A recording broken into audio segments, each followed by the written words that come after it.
අද අපි කතා කරන්න යන්නේ EB2 exam එකේ theoretical nursing කොටසේ තවත් pass paper එකක්.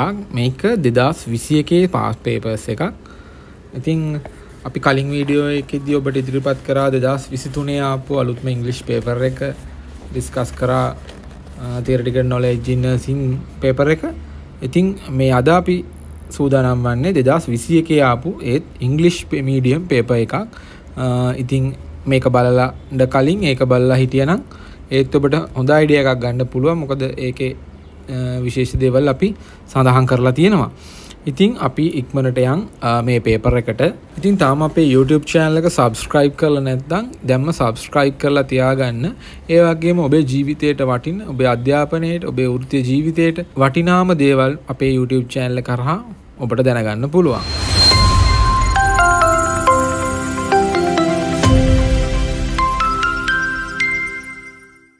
අපි කලිමුත් කිව්වා වගේ මේ පේපර් ඩිස්කෂන් එකෙන් ඔබට කරගෙන යාමේ පහසුව සඳහා ඔබ මුලින්ම සූදානම් වන විට මෙයට සාමාන්‍යයෙන් පැයක විනාඩි 45ක අතර කාලයක් එක දිගට වෙන් කරගන්න උත්සාහ කරන්න. ඊට පස්සේ ඒ වගේම ඔබට පුළුවන් මොකක් හරි A4 කොලයක් A4 පේපර් කීපයක් අරගෙන ප්‍රශ්නයට අදාළව උත්තරේ ලියා ගන්න. මොකද අපි ප්‍රශ්නය අපේ තිරේ දිස් කරනවා, ඔබට දිස් වෙන්න සලස්වනවා. ඊට පස්සේ ඊට අදාළව ඔබට පුළුවන් උත්තරේ ලියන්න. ඉතින් අපි බලමු පළවෙනි ප්‍රශ්නේ. ප්‍රශ්න 8ක් තියෙනවා. ඔයාලට උත්තර ප්‍රශ්නට 5යි ලියන්න ඕන උත්තර. ඉතින් අපි පළවෙනි ප්‍රශ්නේ විදියට මේකේ තියෙනවා non-communicable diseases are the leading cause of death worldwide. එතකොට අපිට තේරෙනවා කලින් වගේම මේ ප්‍රශ්නේ අහන්න යන්නේ non-communicable disease. ඒ කියන්නේ NCD ගැන තමයි අහන්න යන්නේ කියලා. ඉතින් අපි බලමු ඒකේ පළවෙනි ප්‍රශ්නේ මොකක්ද කියලා. Name 4 non-communicable diseases. ඉතින් බෝ නොවන රෝග 4ක් තමයි නම් කරන්න කියන්නේ. සාමාන්‍යයෙන් ප්‍රධානම බෝ නොවන රෝග 4 තමයි මෙහිදී ඔබ සඳහන් කරන්න ඕනේ. ඒකට අපිට මුලින්ම එකතු කරන්න පුළුවන් cancer, cardiovascular diseases, diabetics, lung illness, නැත්නම් chronic respiratory diseases. ඉතින් මේ 4 තමයි ප්‍රධානම 4. ඉතින් මේ 4න් තොරව උත්තරයක් ලියනට වඩා හොඳයි මේ උත්තර 4 ලියන එක. නැවතත් මම කියන්නම්. cancer, cardiovascular disease, diabetics, lung illness, නොහොත් chronic respiratory diseases. ඉතින් මේ 4 තමයි ප්‍රධානම බෝ නොවන රෝග 4. පළවෙනි එකේ දෙවෙනි ප්‍රශ්නේ mention 4 important facts to be considered when giving insulin injection to diabetic patient. මෙහිදී සඳහන් කරන්නේ ඩයබටික් පේෂන්ට් කෙනෙකුට ඉන්සියුලින් ලබා දීමේදී සැලකිය යුතු කරුණු 4ක්. ඉතින් එය ඔබගේ සේවයේ අත්දැකීම් අනුව ලියන්නත් පුළුවන්. නැත්නම් ඔබට ඩයබටික් සම්බන්ධ නෝට් එකක් කියවලා ලියන්නත් පුළුවන්. ඉතින් අපි ගොඩක් උත්සාහ කරන්න ඕනේ අපේ අත්දැකීම් අනුව මේ වගේ ප්‍රශ්නවලට විභාගයකදී උත්තර ලියන්න. අපි බලමු සරල උත්තර කීපයක් ඔබට පුළුවන් මේ වගේ හදා ගන්න. ඒ කියන්නේ ඉන්සියුලින් ලබා දීමේදී ඩයබටික් පේෂන්ට් කෙනෙකුට ඉන්සියුලින් ලබා දීමේදී ප්‍රධාන සැලකිය යුතු කරුණු 4ක්. පළවෙනි එක ඔබට ලියන්න පුළුවන් as allergy to pork productions. as allergy to pork products. pork products වලට ඇලර්ජික් තියෙනවාද කියලා. මොකද ගොඩාක් ඉන්සියුලින් බොහෝම හදන්නේ අපේ විශේෂයෙන් අපේ රට වගේ හම්බෙන ඉන්සියුලින් මේ pork product වලින් තමයි හදන්නේ. ඊළඟ දෙවෙනි එක තමයි සැලකිය යුතු කරුණ before giving check the RBS level. එතකොට ඒක තේරෙනවා අපි වාට්ටු වලදී ගොඩක් වෙලාවට ඉන්සියුලින් දෙන පේෂන්ට්ලට ඉන්සියුලින් දෙන්න කලින් අනිවාර්යෙන් RBS එකක් CBS එකක් බලනවා. ඊළඟ එක තමයි before giving insulin ready meal. ඒකත් අපි දන්නවා ඉන්සියුලින් දෙන්න කලින් අපි කෑම රෙඩිද කියලා අපි පේෂන්ට් ගෙන් අහනවා. before giving insulin ready meal. ඊළඟ තමයි double check insulin dose. මේක අනිවාර්යෙන් වැදගත්. මොකද ඉන්සියුලින් ඩෝස් එකක් කියන්නේ යුනිට් විදිහට යන්නේ. ඊටම පොඩි යුනිට් විදිහට යන්නේ. ඉතින් ඒකත් අනිවාර්යෙන් වැදගත්. නැවතත් අපි බලමු මේ සැලකිය යුතු කරුණු 4 මොනවද කියලා. as allergy to pork products, before giving check the RBS level, before giving insulin ready meal, double check insulin dose. ඊළාට පළවෙනි ප්‍රශ්නේ තුන්වෙනි කොටසට යන්. mention 4 reasons that cause hypoglycemia. ඒ කියන්නේ හයිපෝග්ලයිසීමික් වෙන්න ප්‍රධාන කරුණු 4ක්. හයිපෝග්ලයිසීමික් කිව්වම දන්නවා සීනි අඩු වෙන්න කියලා. ඒ කියන්නේ ග්ලූකෝස් ලෙවල් එක RBS ලෙවල් එක අඩු වෙන්න හේතු 4ක්. පළවෙනි එක තමයි taking too much insulin. taking too much insulin. දෙවෙනි එක තමයි drinking alcohol. drinking alcohol. ඊළඟ එක තමයි not eating enough carbs for how much insulin you take. not eating enough carbohydrates for how much insulin you take. ඊළඟ එක තමයි hypoglycemia වෙන්න excessive amount and timing of physical activity. excessive amount and timing of physical activity. අපි මේවා එකින් එක පොඩ්ඩක් විග්‍රහ කරගමු. පළවෙනි එක තමයි taking too much insulin. ඒ කියන්නේ අධික ලෙස ඉන්සියුලින් ලබා ගැනීම නොදැනුවත්ව හෝ දැනුවත්ව. ඊළඟට තමයි drinking alcohol. මද්යසාර පානය කරාම ඉන්සියුලින් අඩු වෙන්න hypoglycemia වෙන්න පුළුවන් සීනි අඩු වෙලා. ඊළඟ එක තමයි not eating enough carbohydrates for how much insulin you take. අවශ්‍ය ප්‍රමාණයට කාබෝහයිඩ්‍රේට් නොගෙන සිටියාම ඒ කියන්නේ අපි කියමු ඩයට් කරන ගමන් සමහරට කාබෝහයිඩ්‍රේට් නොගෙනම ඉන්න අවස්ථා තියෙනවා සමහර ඩයට් ප්ලෑන් වලදී. ඉතින් ඒ වගේ කෙනෙකුට ප්‍රෝටීන් මේද විතරක් මදි වෙනවා. ෂණිකව ඉන්සියුලින් මේ සමාවෙන්නේ ෂණිකව ග්ලූකෝස් ශරීරයට අවශ්‍ය වෙනවා. ඉතින් ඒ වගේ වෙලාවක මේ වගේ හයිපෝග්ලයිසීමියා වෙන්න පුළුවන්. ඒ වගේම ඉන්සියුලින් ප්‍රමාණය නොදැන ඉන්සියුලින් අරගෙන ඉන්නේ. හැබැයි ඒ වුණාට එයා කෑම එකක් රෙඩි නොකරගෙන කාබෝහයිඩ්‍රේට් නැති වෙන්න පුළුවන්. ඉතින් මේක ඔබට ලියද්දී උත්තර දෙකක් විදිහට ලියන්න පුළුවන්. අනිත් එක තමයි excessive amount and timing of physical activity. ඒ කියන්නේ අධික ලෙස වෙහෙසීම. එතකොට තමන් ආහාර නොගෙන හිටියපු වෙලාවක මහන්සි වෙලා ගොඩාක් ඉන්නකොට තියෙන සියලුම ග්ලූකෝස් වැය වෙනවා. ඉතින් ඊළඟට පළවෙනි ප්‍රශ්නේ 4වෙනි කොටස. Mention 4 nursing problems that a diabetic patient may have and 2 nursing intervention for each of them. මේකද කියන්නේ diabetic patient කෙනෙකුට ඇතිවිය හැකි හෙද ගැටලු 4ක් සහ ඒවට විසඳුම් ක්‍රියාමාර්ග 2 බැගින්. එතකොට අපි මේකෙදි බලාපොරොත්තු වෙන්නේ nursing diagnose මේකෙන් බලාපොරොත්තු වෙනවා 4ක්. ඒ 4ට nursing intervention 2 බැගින් බලාපොරොත්තු වෙනවා මේ ප්‍රශ්නෙට උත්තරේ විදිහට. එතකොට ඔක්කොම nursing intervention 8ක් ලියන්න ඕනේ. diabetic patient කෙනෙක්ට තියෙන nursing diagnose 4ක් ලියන ගමන්. අපි බලමු හොඳම 4ක්. එතකොට ඔයාලට පාඩම් කරගන්න මතක තියාගන්න ලේසි විදිහට. පළවෙනි එක තමයි risk for unstable blood glucose level. risk for unstable blood glucose level. ඉතින් මේකට කරන්න පුළුවන් දේවල් මොනවද කියලා බලමු හෙද ක්‍රියාමාර්ග විදියට. nursing intervention විදියට. assess for signs of hypoglycemia. assess for signs of hyperglycemia. ඊළඟ එක තමයි nursing intervention එක assess blood glucose levels before meals and at bedtime. assess blood glucose levels before meals and at bedtime. මේක තමයි risk for unstable blood glucose level එකට ගන්න පුළුවන් එද ක්‍රියාමාර්ග. දෙවැනි nursing diagnose එක බලමු. deficient knowledge. ඉතින් මේ වගේ nursing diagnose ඔයාලට බොහෝ disease condition වලට ලියන්න පුළුවන්. එතකොට ඒක හොඳ අවස්ථාවක් ඔයාලගේ මතකයේ තබා ගන්න. අපි බලමු මේකට කරන්න පුළුවන් හෙද ක්‍රියාමාර්ග මොනවද කියලා මේ deficient knowledge කියන nursing diagnose එකට. පළවෙනි එක තමයි teaching health education control diabetic. teaching health education control diabetic. දෙවෙනි එක තමයි demonstrate insulin therapy. demonstrate insulin therapy. ඒක නම් ඔයාලට පහසුවෙන් තේරෙයි කියලා හිතනවා. තුන්වෙනි nursing diagnose එක තමයි diabetic patient කෙනෙක්ගේ risk for infection. risk for infection. මේකත් පහසුයි මතක තියාගන්න. ඉතින් මේකටත් පුළුවන් ඔයාලට කරන්න පුළුවන් nursing intervention එක teach good hand hygiene. teach good hand hygiene.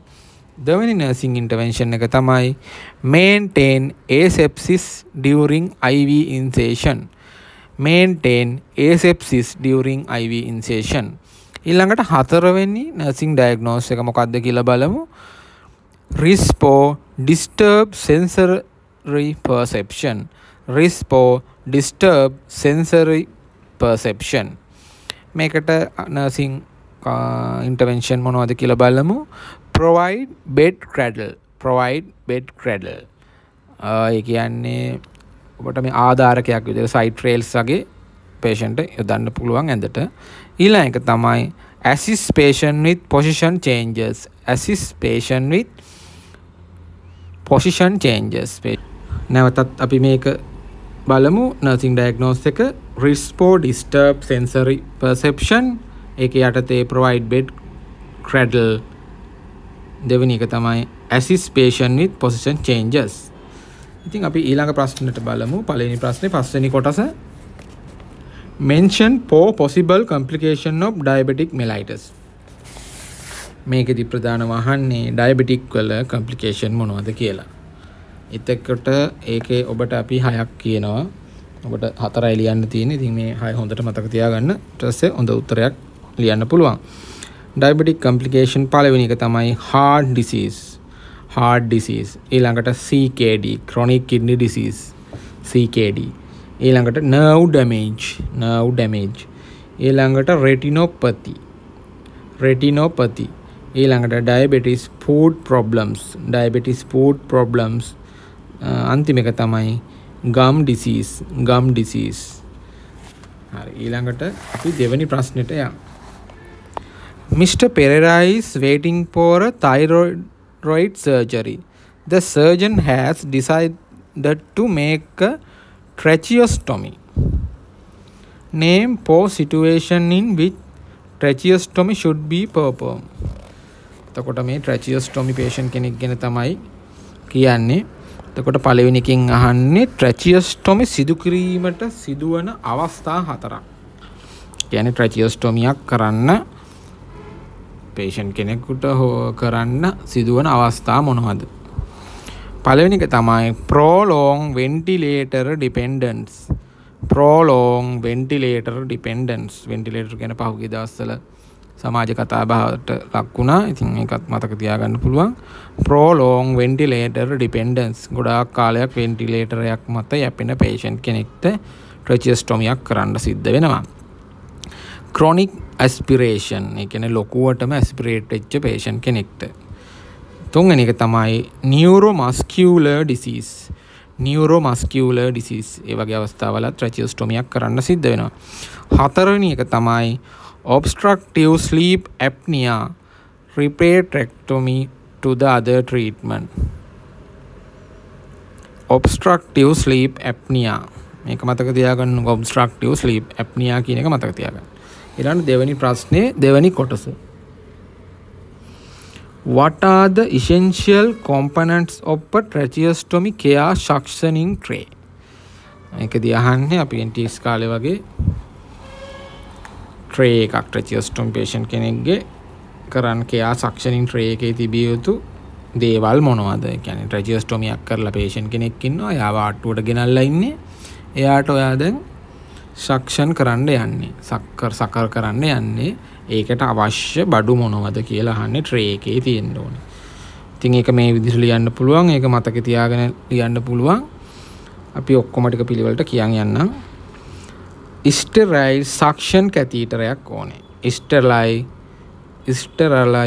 suction catheter එකක් ඕනේ. normal saline and sterile water ඕනේ. normal saline and sterile water in contents. content එකක් තියෙන තුල තියෙන sterile water ඕනේ. අර සක් කරලා ඒකේ ෆ්ලෂ් කරලා යවන්න. ඊළඟට sterile gloves ඕනේ. ඊළඟට mask ඕනේ. alcohol swabs ඕනේ. ඊළඟට gauze pieces කීපයක් ඕනේ. ඒවත් sterile වෙන්න ඕනේ. හරි. ඊළඟට දෙවෙනි ප්‍රශ්නේ තුන්වෙනි කොටස. Name 4 nursing problems that patient with the tracheostomy may nursing intervention for each nursing problem.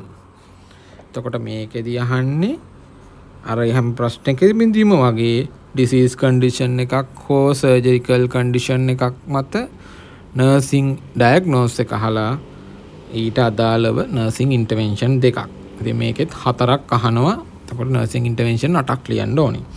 අපි බලමු මේකට ලියන්න පුළුවන් පළවෙනි එක මොකක්ද කියලා. ineffective airway clearance. ineffective airway clearance. ඉතින් ඒකට කරන්න පුළුවන් නර්සින් ඉන්ටර්වෙන්ෂන් තමයි හෙද ක්‍රියාකාරකම් දෙක තමයි encourage the patient to cough out secretion. encourage the patient to cough out secretion. දෙවෙනි එක තමයි reposition the patient regularly. reposition the patient regularly. ඊළඟට දෙවෙනි nursing diagnose එක tracheostomy patient කෙනෙකුට අදාළව impaired verbal communication. impaired verbal communication. ඉතින් ඊට අදාළ nursing intervention දෙක තමයි provide emotional support to the patient and significant others. provide emotional support to the patient and significant others. දෙවැනි nursing intervention එක තමයි place the client in a room close to the nurse's station. place the client in a room close to the nurse's station. ඉතින් තුන්වෙනි nursing diagnose එක තමයි deficient knowledge. ඔබට මතක ඇති අපි ඉස්සෙල්ලා diabetic ප්‍රශ්න ලියනකොටත් මේ වගේ nursing diagnose එකක් ලිව්වා deficient knowledge කියන එක. එකයි අපි කිව්වේ ප්‍රශ්නේ අනුව බොහෝ disease condition වලට හෝන surgical condition වලට මෙම nursing diagnose එක ලියන්න පුළුවන්. බලමු අපි deficient knowledge එකට ලියන්න පුළුවන් nursing intervention මොනවද කියලා. discuss the patient need for a tracheostomy. discuss the patient need for a tracheostomy. දෙවෙනි එක තමයි provide instruction in sterile care.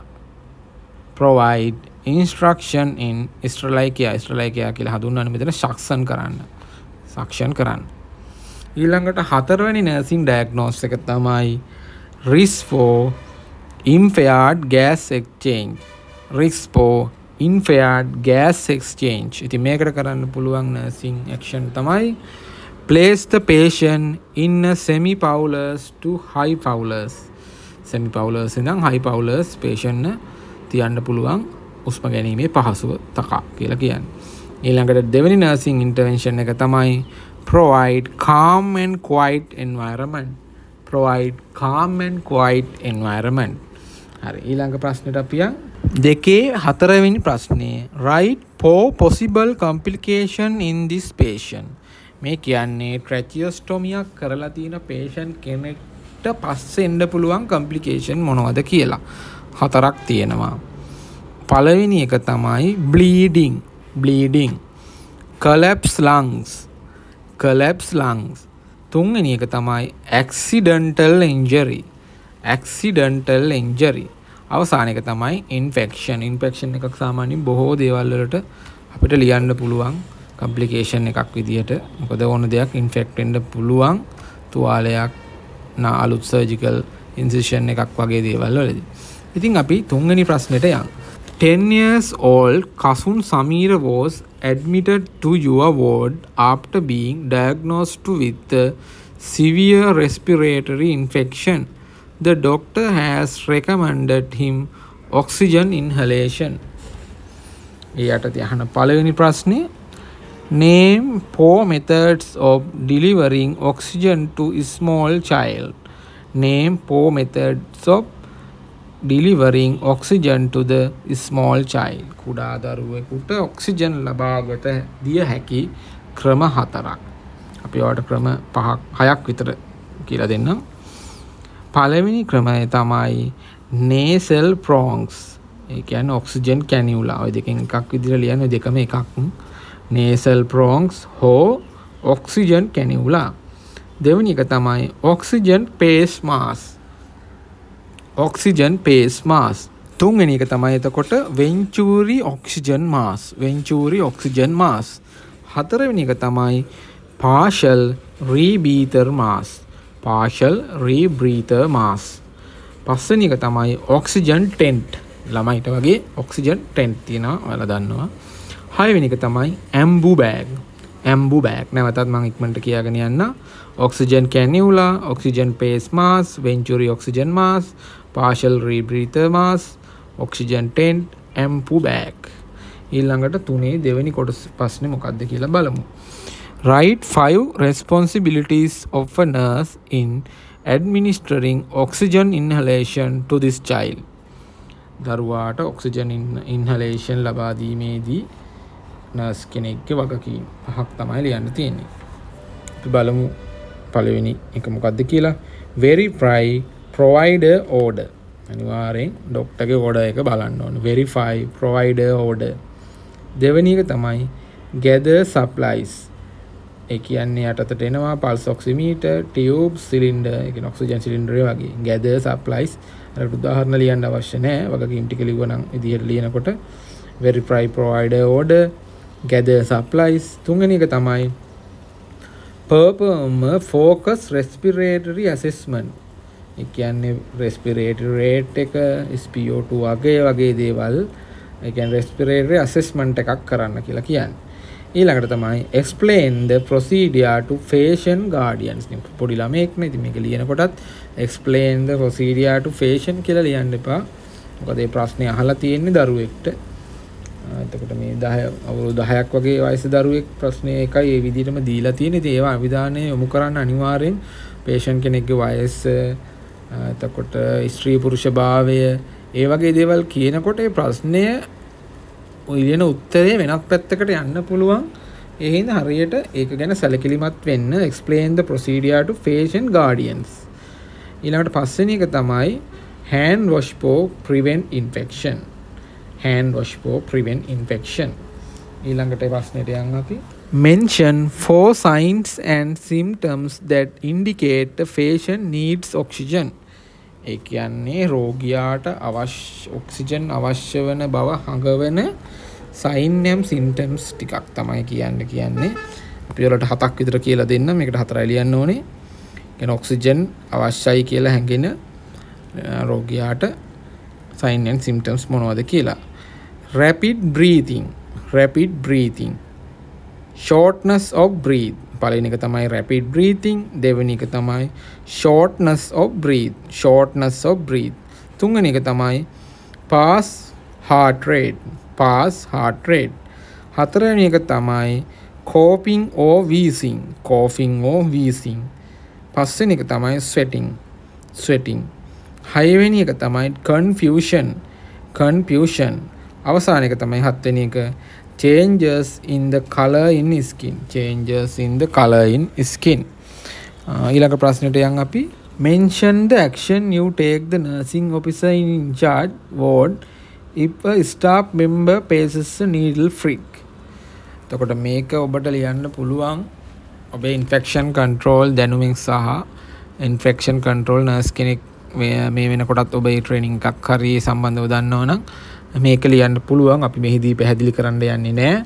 ඉතින් ඔයාලට පුළුවන් මේක ගැන එකපාරක් හරියට අධ්‍යයනයක් කරන්න ඔබගේ රෝහලේ ඉන්ෆෙක්ෂන් කන්ට්‍රෝල් නර්ස් ගෙන් හෝ ඒ සම්බන්ධව ඇති පොතකින් අරන් බලන්න. මොකද මේක නිකම් සාමාන්‍ය පොතකින් ගත්තට බෑ. මේකට යම්කිසි මැනුවල් එකක් වගේ තියෙනවා. ඉතින් ඒක තමයි ෆලෝ කරන්න ඕනේ. ඒකින්ද අපි මේකදී අපි ඒක කියන්න යන්නේ නැහැ. ඒක එක්ස්ට්‍රැක්ට් උත්තරයක් නොවන නිසා. ඉතින් මේ ප්‍රශ්නෙට ඔබට හරියට ඔබේ රෝහලේ යනුව මේවා කරගන්න මේ ලියා ගන්න පුළුවන්. ඊළඟට අපි හතරවෙනි ප්‍රශ්නෙට යමු. 56 years old Mr. Jayasena was admitted to you ward after being diagnosed with pneumonia. පළවෙනි ප්‍රශ්නේ name 4 microorganism that cause pneumonia. ඉතින් ප්‍රශ්නේ කියවෙනකොටම තේරෙනවා මේ අහන්න යන්නේ නියුමෝනියාව ගැන කියලා. මේකෙදී අහනවා නියුමෝනියාව ඇති කරන ප්‍රධාන මයික්‍රෝගනිසම් 4ක් සඳහන් කරන්න කියලා. ඉතින් ඔයාලට මේකෙදි අපි කියමු දැන් මේකේ අහන්නේ ඔයාගේ බැක්ටීරියාවත් වෛරස්වත් ප්‍රොටෝසෝවාවත් ඒ වගේ මොකක්වත් නෙවෙයි මයික්‍රෝගනිසම් 4ක්. එතකොට ඔයාලට මේක ලියන්න පුළුවන් වෛරසුත් ලියන්න පුළුවන් බැක්ටීරියාත් ලියන්න පුළුවන්. අපි බලමු ඉස්සෙල්ලා වෛරස් දෙකක් තියෙනවා. ඔබ දන්නවා ප්‍රධාන වෛරස් දෙකක් තියෙනවා නියුමෝනියාව ඇති කරන. පළවෙනි එක තමයි ස්ට්‍රෙප්ටොකොකස් නියුමෝනියේ අනිත් එක තමයි මියුකෝප්ලාස්මා නියුමෝනියේ ඒ තමයි ප්‍රධාන බැක්ටීරියා දෙක. මේක මයිකෝප්ලාස්මා නියුමෝනියා කියලත් මේ શબ્ද කරන්න පුළුවන්. මොකද්ද දෙක? ස්ට්‍රෙප්ටොකොකස් නියුමෝනියා සහ මයිකෝප්ලාස්මා නියුමෝනියා. ඒ තමයි බැක්ටීරියා දෙක. ඉතින් ඊළඟට බලමු වෛරස් 4ක් විතර ඔයාලා ලියන්න පුළුවන්.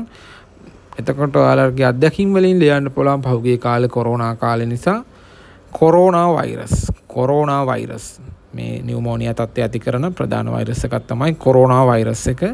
ඊළඟ තත්ත්වය තමයි අපි කවුරුත් දන්නේ ඉන්ෆ්ලුවෙන්සා වෛරස් එක.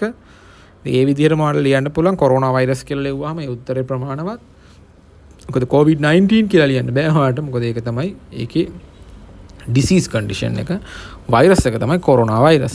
ඊට ඉන්ෆ්ලුවෙන්සා වෛරස් ඊළඟට අර හෙම්බ්‍රිස්සා වගේ හැදෙන රයිනෝ වෛරස් අනිත් එක තමයි ඇඩිනෝ වෛරසස්. ඉතින් මේ හතර ලියන්න පුළුවන් corona virus, ඉන්ෆ්ලුවෙන්සා virus, Rhino viruses, ඇඩිනෝ viruses. හරි ඊළඟට අපි යන් හතරේ දෙවෙනි කොටසට. ඊළඟට when giving steam inhalation to patient with pulmonary pneumonia mention 5 measures of that can be taken for patient safety. මේ කියන්නේ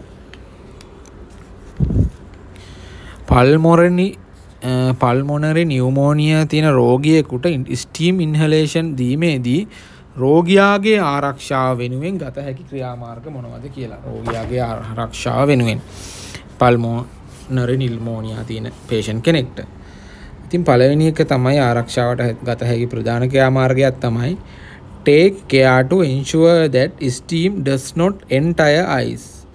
රෝගියාගේ ඇස්වලට මේ ස්ටීම් නොයාමට වග බලාගත යුතුයි. දෙවැනි එක තමයි to ensure that do not get water in higher temperature.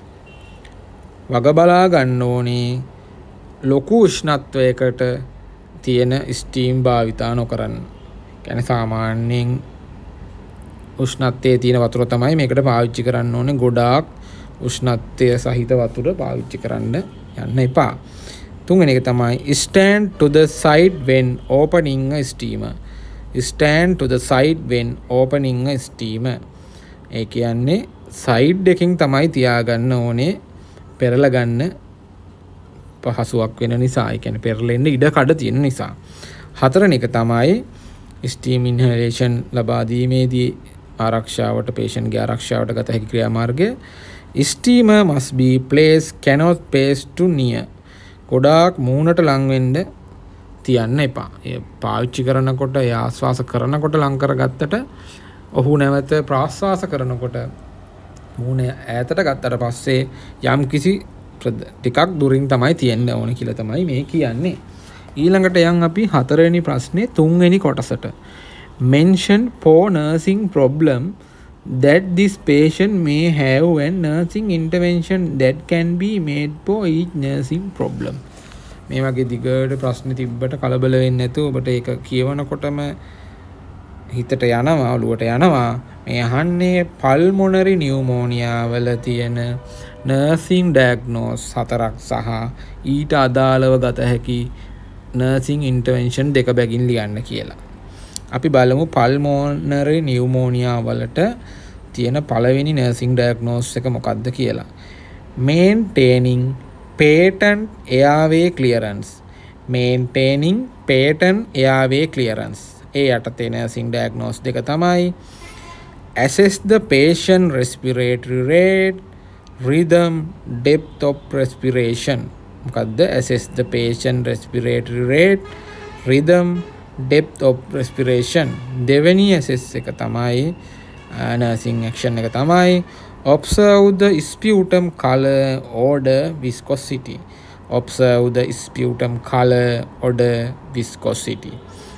Pneumonia වලට තියෙන ඊළඟ නර්සින් ඩයග්නෝස් එක තමයි දෙවෙනි එක improviding gas exchange.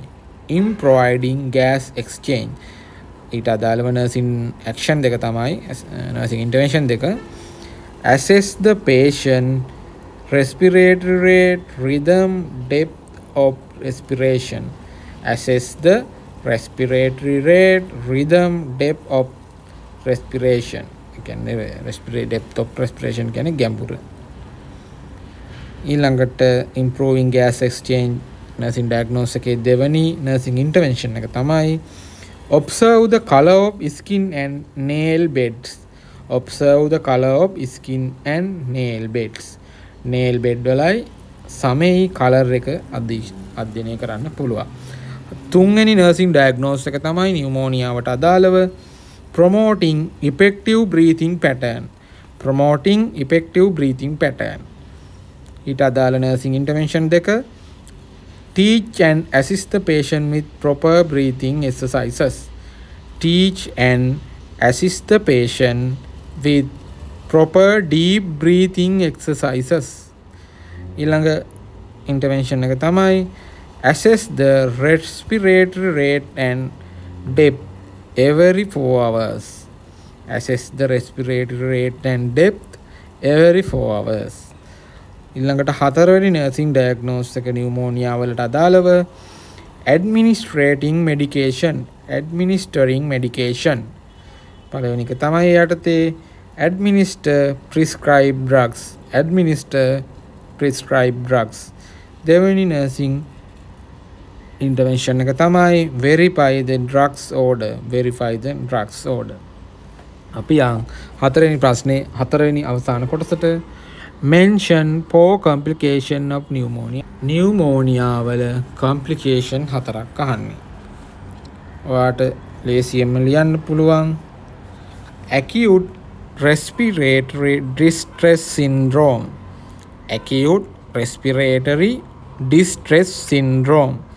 ARDS කියලා හඳුන්වනවා. ARDS. දෙවෙනි complication එක තමයි pneumonia වල lung abscesses. ඊළඟ එක තමයි respiratory failure.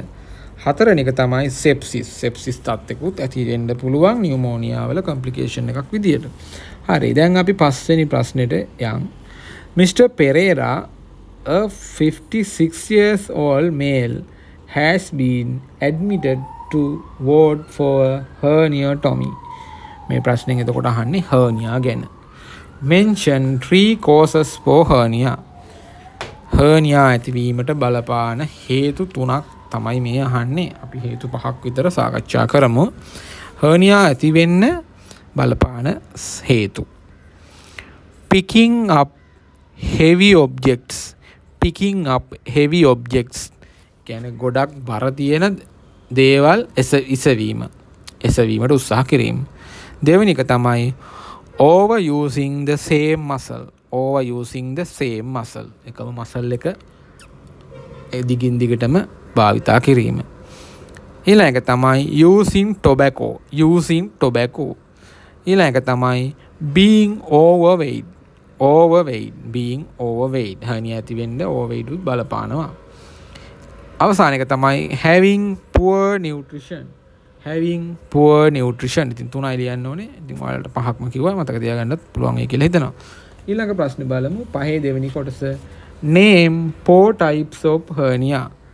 hernia types තමයි අහන්නේ. hernia වර්ග 4ක් නම් කරන්න. අපි බලමු hernia වර්ග 8ක් විතර තියෙනවා. ඒ 8ෙන් ඔයාලට ලේසි මතක තබා ගන්න පුළුවන් 4ක් ලියන්න. පළවෙනි එක තමයි umbilical hernia. දෙවෙනි එක inguinal hernia. ඊළඟට hiatal hernia. මේකට අකුරු තමයි HIATAL hernia. ඊළඟ hernia වර්ගය තමයි incisional hernia. ඊළඟ එක තමයි femoral hernia. ඊළඟ එක තමයි epigastric hernia. ඊළඟ එක තමයි spigelian hernia. අකුරු තමයි SPIGELIAN. spigelian hernia. ඊළඟ තමයි perineal hernia. ඉතින් මේ 8ෙන් 4ක් ලේසිය මතක තබා ගන්න 4ක් ලියන්න පුළුවන්. ඊළඟ ප්‍රශ්නේ බලමු පහේ 3 වෙනි කොටස. name 5 important points included in pre-operative checklist of this patient. ඒ කියන්නේ herniatomy කරපු patient ගේ pre-operative checklist එක වැදගත් අංග 5ක්. ඒ කියන්නේ මේ herniatomy කරන්න කලින් hernia තියෙන patient කෙනෙක්ගේ hernia එකට කලින් pre-operative checklist එකේ වැදගත් අංග 5. ඒ කියන්නේ ඔයාලා තියටර් එකට යවන්න කලින් මේවා සූදානම් කරගෙන ඉන්න ඕනේ. මොනවද කියලා බලමු අපි. 5ක් ලියන්න තියෙන්නේ. මේ 5 ප්‍රධාන 5ක් තමයි ලියන්න ඕනේ. මුල්ම එක තමයි consent of the patient. Consent of the patient. Blood test result. Blood test results. ඊළඟ තමයි medication evaluation. Medication evaluation. ඊළඟ තමයි ECG. ECG එක අනිවාර්යෙන් ගත යුතුයි. chest x-ray. chest x-ray. ඉතින් මේවා තමයි patient කෙනෙක්ගේ වැදගත් herniatomy කරන්න යන patient කෙනෙක්ට වැදගත් දේවල්. ඊළඟට බලමු පස්වෙනි ප්‍රශ්නේ අවසාන 4වෙනි කොටස. Mention 5 action that can be taken to prevent post surgical infection. ඒ කියන්නේ සර්ජරියෙන් පසුව ඉන්ෆෙක්ෂන් එකක් වළකා ගන්න පුළුවන් ක්‍රියාමාර්ග මොනවද? මේක හර්නියා වලට විතරක් නෙමෙයි සියලුම සර්ජරි වලට පුළුවන් විදිහට දැන් අපි කියලා දෙන්නම්. එතකොට ඒ වගේ ප්‍රශ්නයක් ආවොත් මේවා ලියන්න පුළුවන්. ගොඩක් වෙලාවට ඒ ප්‍රශ්න අහනවා ඉන්ෆෙක්ෂන් එකක් සර්ජරි එකකින් පස්සේ ඉන්ෆෙක්ෂන් එකක් වළක්වා ගන්න ගත හැකි හෙද ක්‍රියාමාර්ග මොනවද කියලා. අපි බලමු. අපි 5යි අහන්නේ. අපි ඔබට 9ක් පමණ කියලා දෙන්නම්. පළවෙනි එක තමයි antibiotic prophylaxis. Antibiotic prophylaxis. ඊළඟ එක තමයි hair removal. hair removal. hair remove කරලා තිබ්බාම ඉන්ෆෙක්ෂන් එකක් එන තත්ත්වේ වළක්ව ගන්න පුළුවන්. තුන්වෙනි එක තමයි operational department requirements. operational department requirements. ඒ කියන්නේ ශල්‍යාගාරයෙන් අවශ්‍ය ඉල්ලන දේවල්. ඒ කියන්නේ පහසුකම හොඳ පහසුකමක් තියෙන. ඒ කියන්නේ හොඳ පහසුකමක් තියෙන ශල්‍යාගාරයක් ක්ලීන් තියෙන ප්‍රශ්න නැති ඒ වගේ ශල්‍යාගාරයක් ගැන තමයි මේ ප්‍රශ්න උත්තරෙන් කියන්නේ. හතරවෙනි එක තමයි ඉන්ෆෙක්ෂන් වළක්වා ගන්න post operative cleansing. post operative cleansing. ඊළඟ එක තමයි pre operative showering. ඒ කියන්නේ නාන්න. සර්ජරියට කලින් හොඳට නා ගන්න. post operative showering. අනිවාර්යෙන් ඊළඟ එක තමයි hand wash. ඒක අනිවාර්යෙන්ම කරගන්න ඕනේ hand wash. ඊළඟ එක තමයි wound protectors. wound protectors. ඒ කියන්නේ තුවාලේ හොඳට සැරහුම් යොදලා dressing එකක් යොදලා තියෙන්න ඕනේ. ඒ කියන්නේ තුවාලය කියන්නේ incision එක surgical cut එකේ incision එක.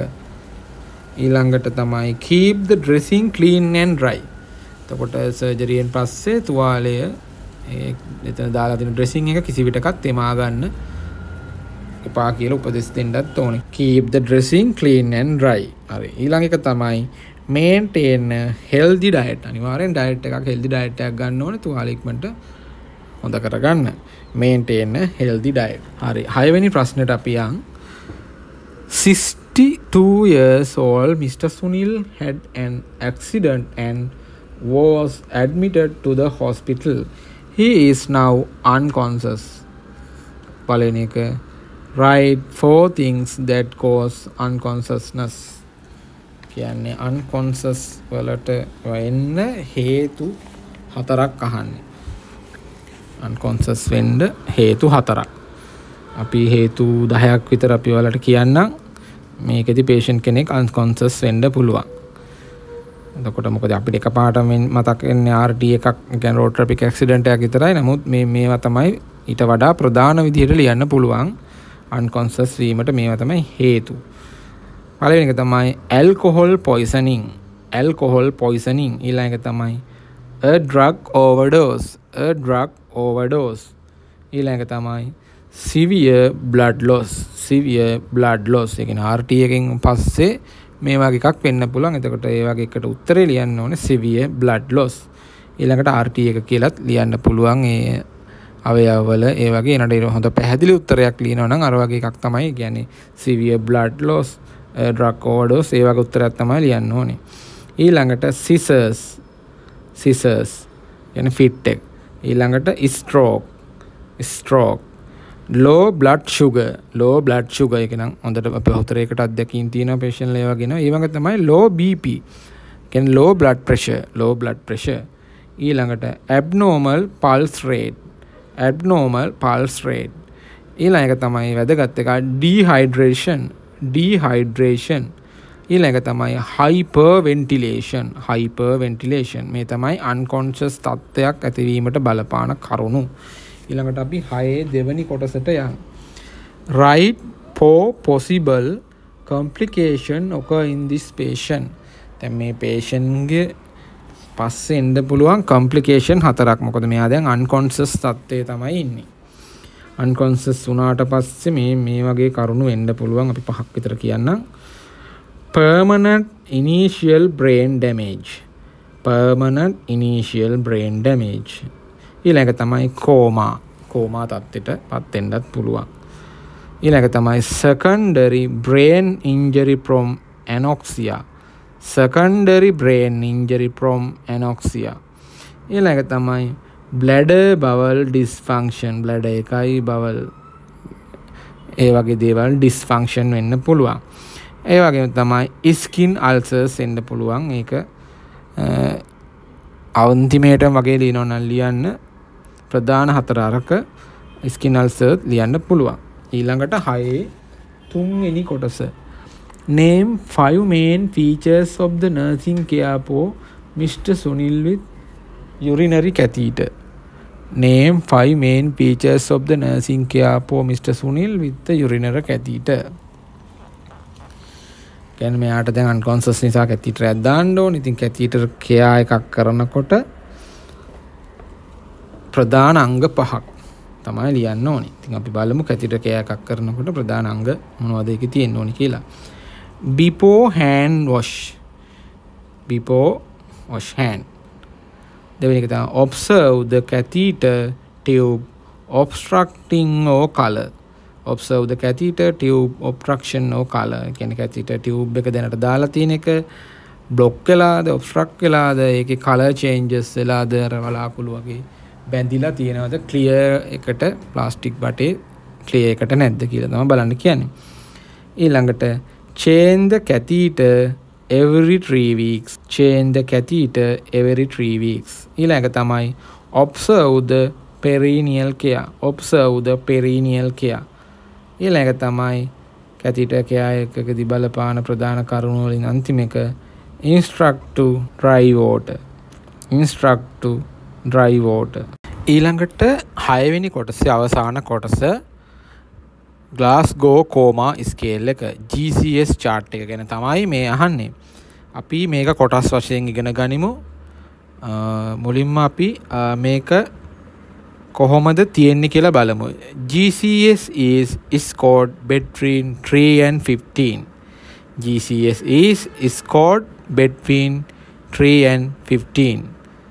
3 being the worst, 15 the best. ඒ කියන්නේ මේක 3 සිට 15 දක්වා තමයි GCS chart එක ඔබ දැකලා තියෙනවනේ. 15 ලකුණු දෙනවා 15 10 ඒ වගේ කන්සස් ලෙවල් එක අනුව. ඉතින් 3ෙන් තමයි පටන් ගන්න 15ෙන් තමයි ඉවර වෙන්නේ. එතකොට 3ට අඩුයි කියන්නේ ගොඩාක් patient bad. 15 වෙනකන් හොඳයි කියන්නේ patient best. 15ට ලං වෙලා 13 14 15 වගේ කියන්නේ best. ඊළඟට compass of 3 parameters. මේකේ parameters 3ක් තියෙනවා. compass of 3 parameters. පළවෙනි එක තමයි best eye response. ඒක E කියලා මතක තියාගන්න. මොකද eye කියන එකෙන් එන්න. ඒ කියන්නේ ඇහි සංවේදීතාවයේ ප්‍රතිචාරය. ඊළඟට දෙවෙනි එක best verbal response. එකට V කියලා මතක තියාගන්න. best verbal response. ඒ කියන්නේ කතා කරාම ඔහු දක්වන ප්‍රතිචාරය අනුව ඒ කියන්නේ ඔහු කතා කරනවාද කියලා තමයි ඒකට ප්‍රතිචාර දක්වනවාද කියලා තමයි බලන්නේ.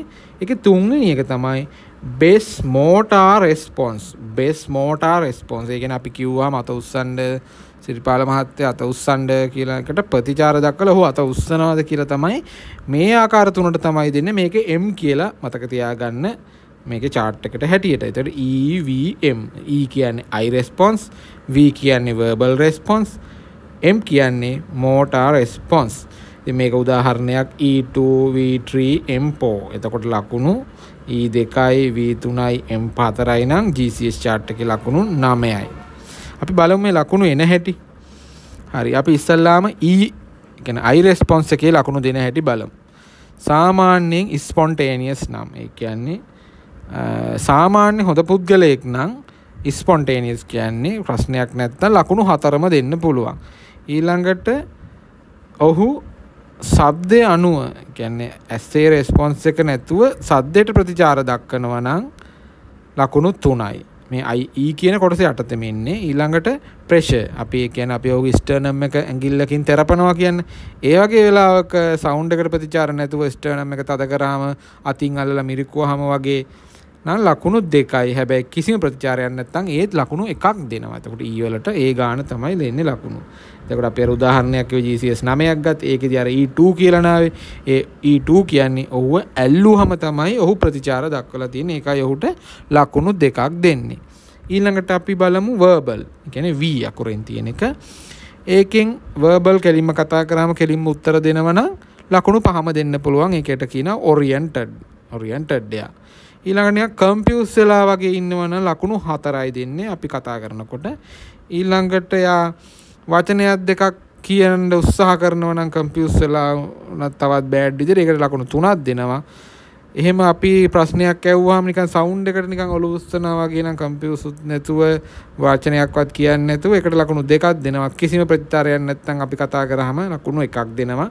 අපි අර GCS 9 ගත්ත උදාහරණයට ලකුණු අර V3යි නේ. එතකොට V3යි කියන්නේ ඔහු වචනයකට ප්‍රතිචාර දක්වලා ඒකයි ලකුණු 3ක් දුන්නේ.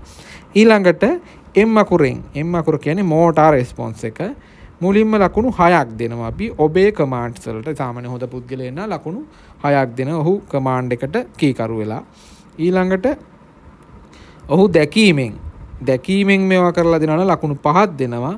ඊළාට normal flexion සාමාන්‍ය විදිහට නමන්න උත්සාහ කරනවා නම් ලකුණු 4ක් දෙනවා. abnormal විදිහට ඒක හරියට ප්‍රතිචාරයට නැතුව වෙන දෙයක් කරන්න උත්සාහ කරන ලකුණු 3ක් දෙනවා. ඊළඟට extrematitis හොල්ලන්න උත්සාහ කරනවා නම් කකුලක් අතක් හරි ඒකට ලකුණු 2ක් දෙනවා. කිසිම ප්‍රතිචාරයක් නැත්නම් ලකුණු 1යි. ඉතින් මේ විදිහට තමයි ඒ ප්‍රශ්නෙට උත්තරේ. හරි ඊළඟ ප්‍රශ්නෙට අපි යන් 7 වෙනි ප්‍රශ්නේ. As a senior nursing officer you have to take decision in a various aspects in patient care management. List 5 points of each that can be done in managing following situation. ඒ යටතේ පළවෙනි එක spilling of infected blood on the floor. ඒ කියන්නේ දැන් මේ ප්‍රශ්නේදී අහන්නේ පහත කාරණා 4 ඔයා සීනියර් නර්ස් කෙනෙක් විදිහට මැනේජ් කරන ආකාරය නිවැරදිව ගයිඩ් කරන ආකාරය. පළවෙනියටම තියෙන්නේ blood spill management කියන එක. ඒකත් ඔයාලට infection control nurse ගෙන් ඔයාලගේ රෝහලේ පාවිච්චි කරන විදිහ ඊට අදාළව ඔබ යම් කිසි දැනුමක් ලබාගෙන තියෙනවා නම් ඒක පැහැදිලිව පිළිවෙලට ලියන්න පුළුවන්. අපි ඒකට දැන් අනිත් මෙතනත් අපි ඔක්කොම සඳහන් කරන්නේ නැහැ. අපි මේ 4න් දෙකක් පමණ ඔබේ උත්තරේ ලියන ආකාරය දැනගන්න අපි සඳහන් කරන්නම්. අපි බලමු blood spill එකක් මැනේජ් කරන විදිහ. පළවෙනි එක තමයි put wadding in the spill.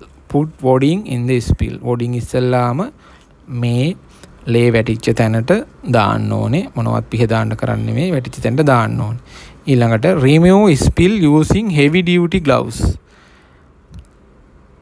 ඊට පස්සේ මේ වොඩින් අයින් කරගන්න ඕනේ ලේවත්කම heavy duty gloves. ඒ කියන්නේ අර ලොකු hardware gloves වගේ අර ලොකු gloves වලින් අර අපි පාවිච්චි කරන gloves වලින් නෙමෙයි.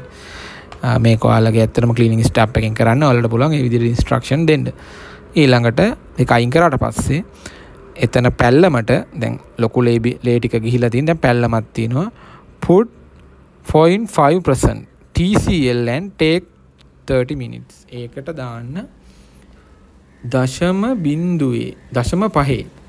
0.5 TCL එතෙන්න වක් කරන්න. හැබැයි ඒක විනාඩි 30ක් තියන්න ඕනේ. ඊට පස්සේ mob the area separated mob. Area එක මොබ් කරන්න වෙනදා වාට්ටුව මොබ් කරන එකෙන් නෙමේ. ඕ වගේ blood spill management වලටම ඒ වගේ දෙයක් වුණාම ගන්න මොබ් එකෙන් කියලා instruction දෙන්න ඔයාලගේ cleaning staff එකට. ඊළඟට අහනවා issuing private medical certification to patient. මේකත් ඔයාලගේ රෝහලේ වෙන විදිහට ඒ ආකාරයට ගලපලා ලියා ගන්න පුළුවන්. ඊළඟට අහනවා administration of dot treatment. මේ dot කියනකොටම ඔයාලට තේරෙන්න ඕනේ මේ කියන්නේ යන tuberculosis TB වලට අදාළව management එක ගැන, කියන direct observation treatment එක ගැන. ඉතින් මේකත් අපි කෙටියෙන් කියන්නම්. එතකොට ඊට අදාළ උත්තරේ මේ විදිහට ලියා ගන්න පුළුවන්. අපි dot කියලාම සඳහන් කරමු. direct observation treatment. Dot is the practice of observing a patient follow his on her TB medication. එතකොට අපි කලින් කිව්වා වගේ TB medication directly ලබා දෙන ක්‍රමයක් තමයි. මොකද මේක TB එක අයින් ඉවත් කරලම දාන්න තමයි directlyම ලබා දෙන කැම්පේන් එකක් පටන් ගත්තේ කාලේ. Choose a time, place and do not miss any meeting. එතකොට මෙහිදී වෙලාවයි දිනයයි ස්ථානයයි කිසිම වෙලාවක මිස් කරගන්නේ නැහැ. මොකද මේක ග්‍රාම සේවක හෝ ගමේ ප්‍රධාන කෙනෙක් ළඟට ගිහිල්ලා තමයි ඒ බෙහෙත් එක අදාළ රෝගියා ගන්න ඕනේ. Health care worker or responsible person help for this treatment. ඒ වගේම තමයි මේ health care worker කෙනෙක් සම්බන්ධ නොවි සාමාන්‍යයෙන් ග්‍රාම සේවක කෙනෙක්, ටීචර් කෙනෙක් ඒ පැත්තේ ඉන්න තමයි රෝගියා ඉන්න පළාත ඉන්න කෙනෙක් අධීක්ෂණය කරන්න ඕනේ health care worker කෙනෙක්. කියන වෛද්‍යවරයෙක්, හෙදනිලධාරියෙක්, midwife කෙනෙක්, ඒ වගේ සෞඛ්‍ය අංශයේ ප්‍රධාන වෘත්තීය තනතුරක් දරන කෙනෙක්. හරි. ඊළඟ 7 වෙනි ප්‍රශ්නේ අවසාන එක safeguarding the patient valuables such as money and jewelry in case disaster. ඒ කියන්නේ disaster එකක් වුණාට පස්සේ රෝගියෙක් එනවා. එතකොට ඒ රෝගියාගේ ජුවලරි සහ ඔහුගේ දේවල් ආරක්ෂිත කරන්නේ කොහොමද? ආපදා තත්වයකදී රෝගියා සතු ප්‍රොපර්ටිස් සුරක්ෂිත කරන්නේ කොහොමද? ඒකත් ඔබට ගලපලා ලියන්න පුළුවන්. මොකද ඒක එක්ස්ට්‍රැක්ට් උත්තරයක් අපිට ලියන්න බෑ, කියන්න බැරි හින්දා. ඊළඟට අවසාන ප්‍රශ්නේ ගොඩක් වෙලාවට කෙටි සටහන් ලියන්න තමයි එන්නේ. write short notes. ඉතින් මේකේ පළවෙනි එක තමයි standard of practice in nursing. එතකොට මේක ඔයාලට ලියන්න පුළුවන් කොටස් විදිහට. ඒ කියන්නේ standard of practice in nursing. පළවෙනි එක තමයි අපි කවුරුත් අහලා තියෙන මේක කියනකොට ඔයාලට තේරෙයි මේකට ලියන්න ඕන උත්තරේ මොකක්ද කියලා. පළවෙනි එක ලියන්න කොටස් 3ක් විදිහට. මේක කොටස් 3කින් සමන්විතයි. පළවෙනි එකේ ඒකේ යටතේ පළවෙනි එක ලියන්න diagnostic, දෙවෙනි එක intervention, තුන්වෙනි එක evaluation. diagnostic, intervention, evaluation. ඊළඟට දෙවෙනි එක ලියන්න ඒකෙත් කොටස් 3යි. direct care, දෙවෙනි එක consultation, තුන්වෙනි එක quality assurance. දෙවෙනි එකේ පළවෙනි එක මොකද්ද? direct care, දෙවෙනි එක consultation, තුන quality assurance.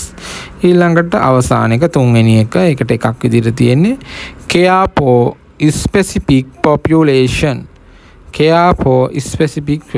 ඉතින් මේ විදිහට ලිව්වනම් වාක්‍ය ගොඩාක් ලියනට වඩා පැහැදිලි උත්තරයක් ලිව්වහම අවශ්‍ය දේවල් keywords මේකේ තියෙනවා. ඊළඟ එක තමයි 8 දෙවෙනි එක short note ලියන්න 5 moments of the hand washing. මේ අහන්නේ 5 moments of the hand washing. එතකොට ඒ පහ ලිව්වනම් මේකට ඇති. පළවෙනි එක තමයි before touching a patient. ඒ කියන්නේ රෝගියා ඇල්ලීමට පෙර hand wash කරගන්න. ඔබගේ වාට්ටුවල එහෙම hand wash කරන තැන මේකේ poster ගහලා ඇති. දෙවෙනි එක තමයි before a procedure. ඒ කියන්නේ සෑම හෙදපිලිවෙතකටම පෙරත් ඔයා hand wash කරන්න ඕනේ. තුන්වෙනි එක තමයි after a procedure or bloody fluid exposure risk. ඒ වගේම procedure එකට පස්සේ හරි තමන්ට patient ගේ touch කරාට පස්සේ patient ඇල්ලුවට පස්සේ patient ගේ bed sheet වෙන්න පුළුවන් දෙයක් ඇල්ලුවට පස්සේ hand wash කර ගැනීම අනිවාර්යයි. එතකොට ඒ කියන්නේ හතරවෙනි එක තමයි after touching a patient. ඒ කියන්නේ patient touch කරාට පස්සේ තුන්වෙනි එක විදිහට තියෙන after procedure. ඒ කියන්නේ procedure එකකින් පස්සේ සහ bloody fluid exposure. ඒ කියන්නේ patient ගේ ලේ වමනේ වගේ දේවල් වලට හෙදනිලධාරියා expose වුණොත් මේවා කරන්න. hand washing කරන්න. පස්වෙනි එක තමයි after touching a patient surroundings. අර අපි ඉස්සෙල්ලා කිව්වා වගේ patient ගේ bed sheet ඇල්ලුවාට පස්සේ වුණත් hand wash කරගන්න ඕනේ. අපි පහ පිළිවෙලට කියාගෙන යමු. Before touching a patient, before a procedure, after procedure or body fluid exposure risk, after touching a patient, after touching a patient surroundings. ඉතින් ඒක තමයි ඒකට 5 moments පහ. අපි අටේ තුන්වෙනි එක අහනවා transferring a neonate who is incubator. ඒ කියන්නේ incubator සිටින කුඩාම ලදරුවෙකු වෙනත් රෝහලකට මාරු කර යැවීමේ ප්‍රොසීඩියර් එක තමයි මේකද ලියන්න ඕනේ. ඒකත් ඔබට ඔබේ රෝහලේ විදිහට ගලපලා ලියන්න පුළුවන්. අවසාන එක තමයි 8 වෙනි ප්‍රශ්නේ අවසාන එක prevention of joint contractures of burn patient. burn patient ගේ contractures කියන්නේ හැකිලීම. ඒ කියන්නේ ඔහුගේ හැම හැකිලි මේ එකතු වෙන්න බලනවා. ඒක වැළැක්වීමට ගත හැකි ක්‍රියාමාර්ග. ඒකට තමයි wearing splint එකක් දාන්න පුළුවන්. practicing range of motion exercise. ඒ කියන්නේ චලනය වෙන exercise පොඩි ඒවා සම්කිසි පරාසයක ඉඳලා කරන්න පුළුවන් exercise. ඊළඟට තමයි exercise. ඒවා අර වගේ රේන්ජ් එකක ඉඳන් කරන්න පුළුවන් කුඩා ව්‍යායාම සහ ප්‍රධාන ව්‍යායාම කරන්න පුළුවන්. patient ගේ තත්ත්වය හොඳ නම් දැන්. ඊළඟට promoting independence. ඔහුටම ස්වාධීනව දේවල් කරගන්නත් පුළුවන්. ඉතින් මේක තමයි 2021 වර්ෂයේ EB2 exam එකට ආපු theoretical knowledge in nursing කොටසේ paper එක අපි බොහෝ දේවල් සාකච්ඡා කරා. ඉතින් අපි ඉදිරියට බලාපොරොත්තු වෙන්නේ ward management වලට අදාළව මේ විදිහේ discussion එකක් කරන්න. මොකද දැන් අපි දෙවෙනි discussion එකක් කරා theoretical knowledge in nursing වලට අදාළව. ඉතින් මේකෙන් ඔබට යම්කිසි අදහසක් ගන්න පුළුවන් මේ paper එකට උත්තර ලියන්නේ කොහොමද කියලා. ඉතින් ඔබට තවත් ඒ වගේම paper හොයාගන්න පුළුවන්. ඒ වගේම සිංහල paper උත් තියෙනවා මීට කලින් ඇවිල්ලා. ඉතින් අපේ පොතක් තියෙනවා අපි SLNS එකෙන් මේ වෙනකොට ලබා දීලා තියෙන theory කොටස් සහ පහුගිය past papers ඒ වගේ model paper ලබා දීලා තියෙන. ඉතින් ඒ පොතේ තියෙන සම්පූර්ණ review එකක් අපේ මේ YouTube channel එකේම තියෙනවා. ඒකේ link එකත් අපි දාන්නම් description එකේ. ඉතින් ඔබ යම් දෙයක් මේකෙන් ගත්තා නම් සමහර විට මේකෙන් සමහරට ඇඩ් වෙන්න ඕන ඉදිරියේදී ඇඩ් වෙන්න ඕන දේවල් තියෙනවා නම් ඒ වගේම ඔබේ අදහස් අනිවාර්යෙන් කමෙන්ට් එකේ සඳහන් කරන්න. ඔබ මේක බැලුවා කියලා ඔබ යම් කිසි දෙයක් මේකෙන් ගත්තා නම් අපිට ඒක තමයි වටින්නේ. ඉතින් ඒ ඔබ ගත්තා කියලා දේ දැනගන්න හොඳම දේ තමයි ඔබට කමෙන්ට් එකක් ඕන දෙයක් සඳහන් කරලා කමෙන්ට් එකක් සඳහන් කරන්න පුළුවන්.